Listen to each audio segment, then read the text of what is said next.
Здравейте, сладурковци! Добре дошли в моя TikTok профил.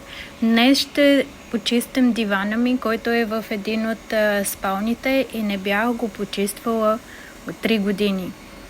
Но имайте предвид, че аз винаги слагам отгоре одеяло или диван, покриво за диван. И какво излезе от него? Нямате си на представа. Видимо, не изглеждаше мръсно, но водата, която извадих от този диван, олеле малеле. Гледайте до края, за да видите резултата. Бих искала да ви попитам колко пъти в годината или месеца си почиствате диваните, килимите. За тези, които живеят в къщи, знам, че могат да си извадят на двора и да си изперат пътеки и килими.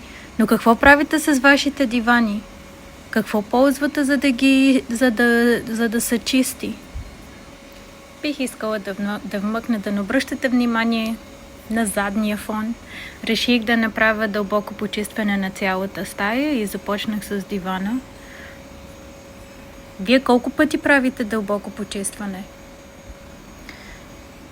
Опитвам се да обхвана страничното отпред, където е на дивана, от предната страна. Беше малко трудно, но успях някакси.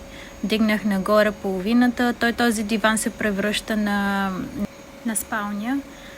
Използвам тази спалня специално когато имам гости от България, като идват, или пък свекърва ми дойде от Мароко. И ми харесва, понеже в тази стая може да се съберат повече хора, особено когато са семейство, като например брат ми с жена му, с децата. Не ми се изхвърля този диван, много ми харесва. Първият диван, който си купих в Дубай, когато се изнесох самостоятелно с съпругът ми, просто ми е като сантиментална стойност. Също така тук се опитвам да изчистя страничното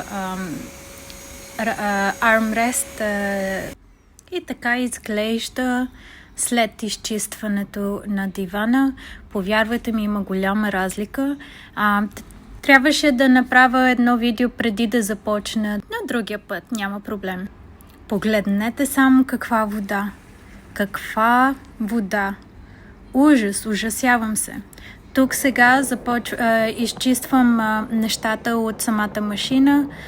Винаги трябва да се почиства след като се употребява, за да не изсъхват коси и най-различни неща. Благодаря ви много.